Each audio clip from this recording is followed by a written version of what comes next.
On today's On the Other Hand, we talk with someone working across lines of division at the University of Arkansas in Fayetteville. Here's a sneak preview. I think that social media has been really detrimental to the polarization that we see so often today. This is On the Other Hand.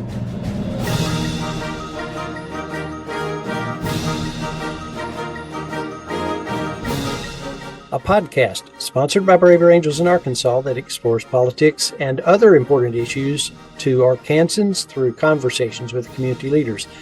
Stay with us as we talk to another leader in Arkansas who works across differences to get things done and to bring us closer together.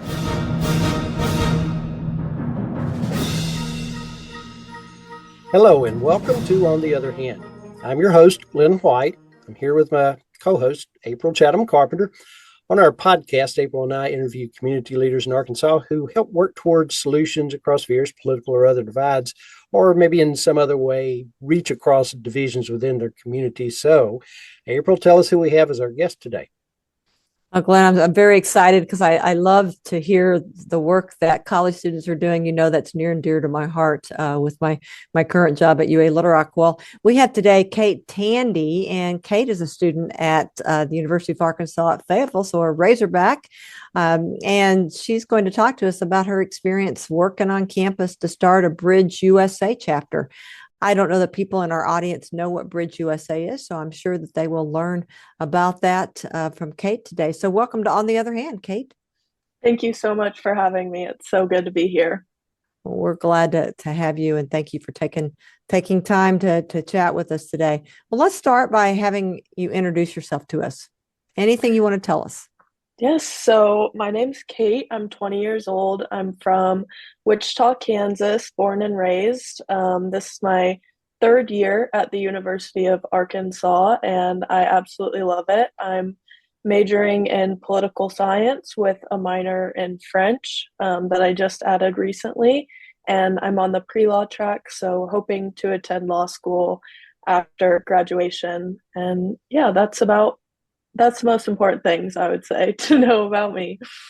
Okay, well, I'm going to ask you about Bridge USA in a minute, but I'm curious what drew you to political science in the first place? So when I came here, I didn't honestly fully understand what a political science degree entailed. And it was just kind of a fallback because they didn't have a pre-law major. They wanted you to major in something other than legal studies. So I kind of chose political science because I knew that a lot of people who were on the pre-law track had that major. And so that's why I chose it. But as I started to take classes and understand more about what it actually was, I just absolutely fell in love with it. And I've increasingly became more political and politically involved as I've continued throughout college. So it's been really fun. So the love has grown Yes. for you. I think about pre-law and the kind of law that people do. Is there a particular kind of law that you'd like to practice someday? I'm not certain yet. I think corporate law would be interesting to study, but I'm thinking that once I get to law school, I'll be able to take enough classes to figure out exactly what type I want to practice. I'm by no means set on anything yet. That makes sense. You don't need to decide that at this point. Well, the reason why we invited you onto this program is because of your connection to Bridge USA. And so tell us what Bridge USA is, and then I'll ask you some questions about what you all are doing with it up in Fayetteville. Yeah, of course. So Bridge USA is a national organization. It's student-led, and it was started by our CEO, Manu, in 2016 at UC Berkeley. And he started it because there were a lot of protests going on, and he had just increasingly seen how political polarization was getting worse on college campuses in America and amongst the youth. And so he started it as a way to try to bring people together from both sides of the political aisle and talk to each other, figure out how to communicate effectively and not let our differences tear us apart and kind of, bridge that gap between both sides and find a middle common ground. We focus a lot on solution-oriented politics and trying to figure out how to communicate effectively and just promoting productive dialogue. So since he founded it, it's completely spread all throughout the nation. We have a bunch of chapters in all different states, and it just continues to grow. Well, I actually have met Menu at a Braver Angels conference a couple of years ago that was in Gettysburg. So I know of the work that he does and really have grown to watch it from a distance, and the work is amazing. How did you find out about Bridge USA to begin with? So I got a DM from them on Instagram, actually. They're one of the people that worked for their national organization, kind of helps start up new chapters. And so they had made an Instagram account for Bridge, Arkansas. And we're just kind of following a bunch of students at the university. And once I saw their page and learned what their mission was and what they were about, I reached out to them and said that I would love to be involved in any way. So we set up a Zoom, and I talked to Ozma, who's now my CDC, and she helps kind of lead me through what all I'm doing at the university. And so, we just had a Zoom, and she kind of asked if I would be willing to start up a chapter here. And I said I'd absolutely love to. And have you had interest from other students to join you? Yes, lots of interest. We've only been active for one full semester, and we already have over 100 members. So I'm really proud of the growth, and it's continuing to grow, and I feel really good about the foundation that we've laid. So I'm really, really happy with our progress, and there's definitely a lot of interest on campus for something like this. That gives me a lot of hope. I'm so happy to hear how much interest you're getting on campus. In a way, I'm kind of jealous for us locally getting the adults on board. But not that you're not an adult, but us older folks. So I'm really happy to hear that. So I know that you all had a Braver Angels ambassador come and speak, John Wood Jr. And was that in the kickoff event that you had him come and speak?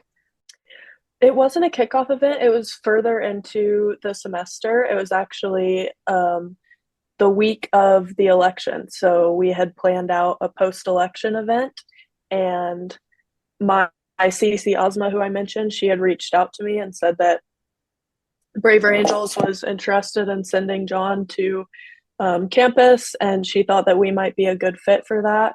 So it wasn't a kickoff event. It was actually in November following the election, and they had reached out to me, and we had determined that it would be a good fit for him to come to campus. And so we had already had that event planned, and so we kind of just coordinated it so that he would come and give some opening remarks and then kind of moderate the discussion. Following that election, it was a really tense moment, so it was really great to have him there, and he got to speak about Braver Angels and y'all's mission and incorporate that and free speech into the election results and how everyone was feeling. So it was an amazing event. I was so happy with it, and it was awesome to meet him. He was an incredible speaker, so it was a really great opportunity for us. Well, he is a wonderful ambassador wherever he goes.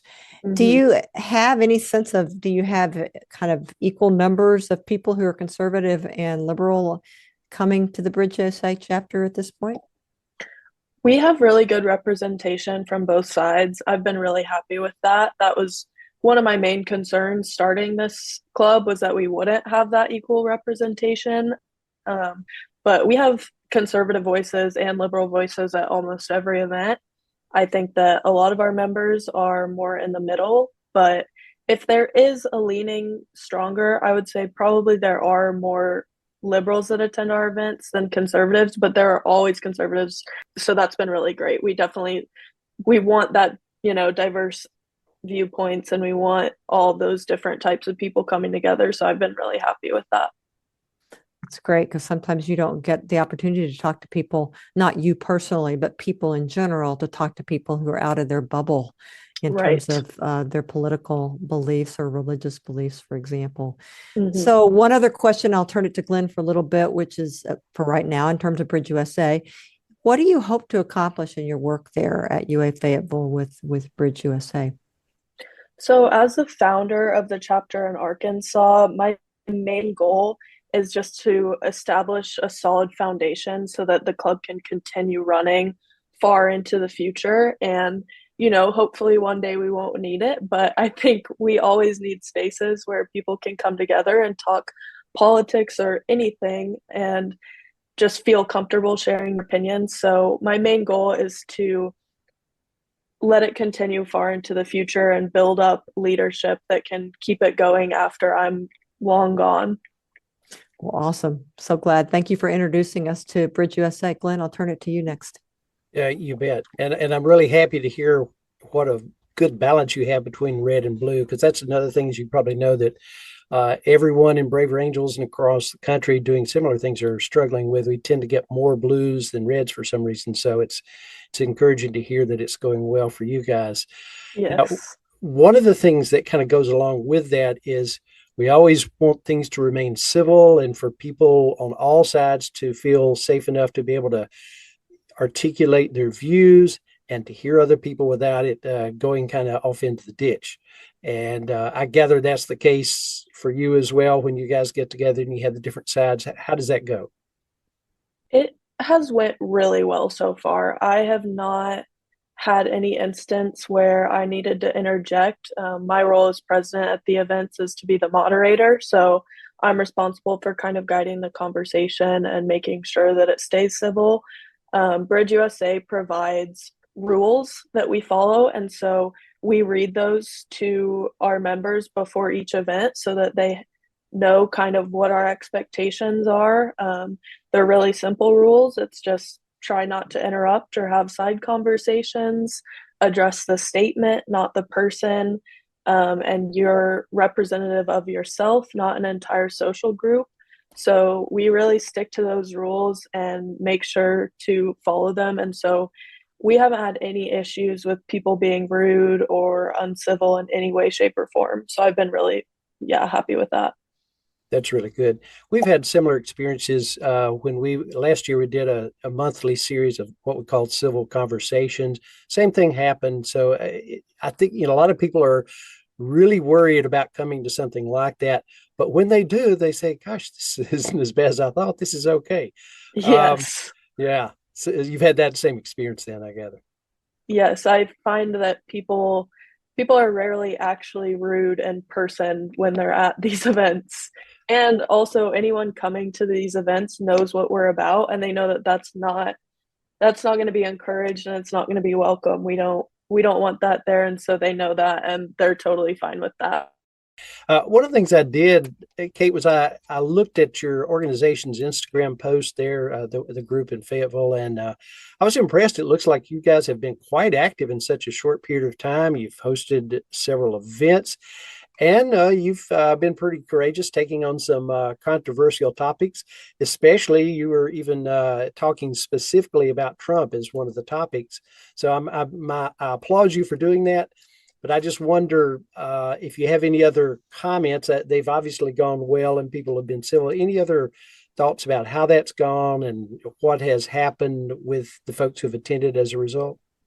I think that everyone comes out of meetings feeling better, feeling encouraged, and that's what I've been most thankful for. Like I said, it's always really civil, and at the end of the day, I think that people just want a space to be able to talk about these controversial subjects, and especially being on a college campus that can kind of be looked down upon or discouraged just because of things that could arise or things that could be said. And so by providing a space where people can come and, like you said, articulate those views and talk about really tough subjects. I mean, we have delved into a lot of really difficult topics. We had an event on the Israel-Hamas war, like you said, Trump right after the election. I mean, we're tackling these issues, but I think that it's necessary because if we can't talk about them, then nothing's ever going to get done. And so I think our members feel the same, and they always have a positive takeaway after attending events. I like to believe anyways. That's impressive. Very good. It does arise the possibility that you have some difficult moments in those conversations, even when people are being generally polite and civil. I wonder if you've had any experiences as the moderator so far at handling any potentially difficult moments during those conversations. Yes, there are definitely moments that are much more tense than others. One thing that we've kind of shifted from in the beginning when we started started doing these discussion events, we kind of formatted it like a classroom almost, and I would just kind of call on people to give their opinions and voice what they were thinking. And we've kind of shifted into actually doing smaller groups and just having group discussions and then rotating for every question. We provide the questions and then give them about 5 minutes to talk to each other, and then they rotate. And I think that that's been really good because it allows everyone to share their opinion instead of just having the same few people chime in all the time. And also it just feels more comfortable. And so I think that creates less tension, and it allows people to work through those difficult moments without it getting too awkward or uncomfortable, especially switching every 5 minutes. There's not a ton of time to sit in those tense moments. That's interesting. So if I understand it, you have small groups and then they change and you get into a different group. Did I hear that right? Yes, correct. So we want everyone talking to everyone, not Yeah, just the yeah. same group the whole time. So that's Yeah. kind of how we've been formatting our most recent events. And it apparently has gone well. So I like hearing that. One of the things that Braver Angels tends to do is to get into smaller groups, but stick with the same group, which can be helpful for developing relationships, a little deeper. But I like Mhm. that too. That may be something we have to try at some point in our field. So let's go to where you are on the political spectrum. We tend to ask, not everybody, and you don't have to answer, but we like to ask people where they place themselves along the red-blue spectrum, whether it's red, blue, purple, whatever the particular color might be. Yeah, so I am definitely more left leaning. There are a few topics that I tend to side with the conservatives with, but for the most part, I would say on a lot of the main issues today, I'm more democratically leaning. Okay. Most everybody who, is willing to disclose their political view tends to be able to trace that back to something maybe growing up, whether it was an experience you had at school or in the family or in the community, some sort of pivotal or influential life experiences that led people to their views politically. What do you have in your life that you can recall that may have influenced you developing in this way in kind of more the bluish direction? Yeah, so I was actually raised in a very, very conservative family. They still are. Every member of my family is more on the red side, but that's been great for me. It's not always easy, but it's really fun to have conversations with them. And again, I think that it just equips me even more to lead Bridge because I am so used to having those difficult conversations. But so I was always very conservative through growing up, and then around my junior year of high school, I would say I started to have some of my main ideas and beliefs kind of challenged. I took an honors English course, and we read some books that opened my eyes to perspectives that I hadn't really understood before. And then as I have started attending college and as a political science major, I've just learned a lot more about policies from both sides and just how the government functions in general.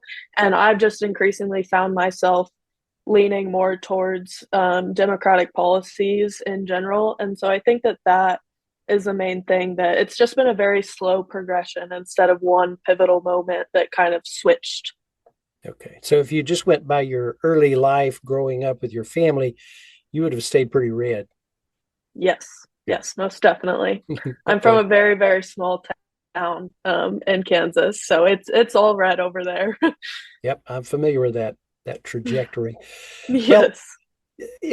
we talk about politics. There are lots of sources of division in our society and in our culture. I just wonder, are there some other key sources of division or friction that you've noticed that where you've had to learn how to better navigate those difficulties?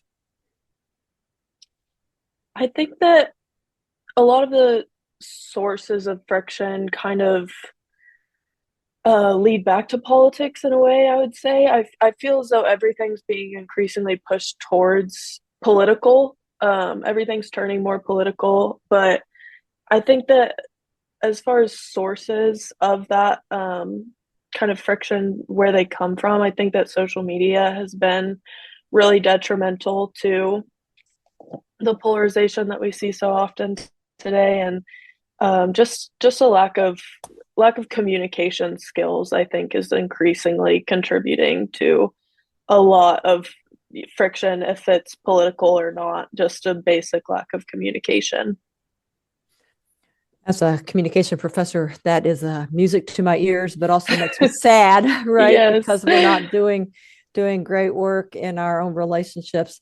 I want to go back to something you said related to, and it does bring in the communication angle related to your family, and you as you've moved a little less conservative and more towards the liberal side of things, and do you avoid talking politics to your family, or do you still in your family talk about politics? Curious. It's almost all we talk about nowadays. I'll be honest. It's So especially because it's been an election year. It's yes, it's almost constantly discussed and in my family. It's always on the table. We don't avoid it whatsoever. every family and every relationship in a family communicates, people communicate differently, and so this might not be easy to answer because it might be different for like a brother or sister than with your parents, but um, I'm curious, how do you keep, do you fight over it? How do you keep from getting in fights? If you don't fight, what does it look like when you're talking about it? I mean, I would be lying if I said that we never fought over politics for sure, but we try to I think we work through it always, and we just have to remember that at the end of the day we're family, and that those political beliefs are never going to separate our relationship or worsen it. And that's definitely something that we've had to work through in regards to the election, and it was not always easy by any means, but just open communication and working through that instead of avoiding it as a subject altogether and then letting tensions build and things just get worse and worse. So just really trying to push through that and communicate with each other in a way that's respectful, and not let it get to a point where we, forget that we're family and we all love each other immensely. So what does respectful communication look like for you? Trying to maintain a sense of understanding for where they're coming from, and that's something that I've tried to emphasize from them or for them, is that like me being a Democrat is not in any way attacking their belief system or them as a person. I think that that's something to keep in mind always, is that it kind of goes back to that address the statement, not the person rule that Bridge USA focuses on, where I'm not attacking you as a person because you think this way. I just think differently about that certain policy issue or something like that. And so trying to come at it at a place of from a place of respect, and being able to communicate effectively in just a respectful manner. I don't know how to expand on it further. I'm sorry if that's not a great answer. You're a communication professor, so you would be able to word it a lot better than I can. I'm assuming there's a lot of listening that's happening, a lot of curiosity that's taking place, uh, lack of judgmentalness towards the other, letting them have their opinion without putting them down, Yes. treating Yes, them as a definitely. human being that has the right to have a different opinion than you. Yeah, Yes. Glenn? Yeah, I was wondering, hearing that, because one of the things, I don't know how much you know about Braver Angels, what we do, but we have a lot of skills that we teach. Communication, you might consider them conflict resolution, but skills to help those difficult conversations go better. And I'm not so familiar with Bridge USA and wonder how much does Bridge USA include any discussion or training and things like that? So, me personally, I received a lot of training through the nationals, but overall, our events aren't as focused on like very specific ways to communicate through that. It's kind of like I said, we have those main rules. And so we just emphasize an understanding of those. And I work to facilitate that conversation. And if it ever did get to a point where it was a problem, there would definitely be specific things that we could implement. And Bridge has so many resources that I can access and my executive board can access. So they do have a lot of resources available, but overall, just those main rules that I talked about. So I'm going to move into kind of some questions related to age and generational divides. I know that in my classes when I teach, sometimes it's not always the cause of differences, but it is sometimes a factor in terms of differences and difficulties in communicating with people. People talk about the generation, generational divides or different ways of perspective of looking at it. In fact, I have my students do a one-to-one conversation, and many of them choose to talk across a generational divide in that class. So they'll interview or they'll talk about differences of thoughts and experiences with a grandparent, for example. Have you noticed as you've been working with in your own experience, but also working with other college students, specific sticking points or difficulties that happen in terms of communication between people of differing ages? A main source of that kind of divide is a lack of respect, unfortunately. And it kind of goes back to what I was saying with my mom. I think that you have to come into those conversations in a respectful manner and like an understanding of where that person is coming from. And I think that when you have increasingly wide age gaps, it becomes more difficult to do so because you're really separated from where that person is in life. And so I actually had the opportunity to talk to my pastor over winter break with my mom. And that was one of the main things we talked about was that generational divide and how, so what my pastor said was that old people have the wisdom and the young people have the passion. And so he kind of emphasized how we can learn from each other. And I think it's really important to remember that when you're going into those conversations, because oftentimes it's really easy for like the older generation to think, oh, well, you're young and you haven't lived life yet. And so there's no way that any of these ideas are based in any actual truth, and then it's really easy for the youth, on the other hand, to say, oh, well, you're old and you don't know what's going on anymore. And so why should I listen to you about anything? And both of those are absolutely wrong, in my opinion. We can all learn from each other. We can all grow and have new ideas. And like I said, just grow together. And so that's really important to me, I think. So it sounds like the importance of willingness to have conversations and to value the wisdom and the passion, as you say, that your pastor said that might be happening on one side of the generational divide, if there is a divide, and the other side. Interesting. Do you have any other recommendations based on your experiences for talking across generational divides? Respecting your elders is a fundamental truth to life. They do have more life experience and they do have lots of things that we can learn from. And so never just rejecting anything that they're saying because of their age. And it's exactly the same vice versa. For older people who might be trying to communicate to kids or grandkids or anything like that, youth in itself is not enough to disregard someone's idea or opinion. And so I think that they need to come into it with a mindset of, I can learn something. If we can all come into those conversations wanting to learn something, we'd be much better off. Well, April, we finished with that first part of our conversation with Kate Tandy from Bridge USA in Fayetteville, but we'll continue our conversation with Kate here in the next episode shortly. So be sure to check that one out. Thanks, everyone, for joining us on today's edition of On the Other Hand. This was the first part of our conversation with Kate Tandy, who is the president of Bridge USA chapter at UA Fayetteville.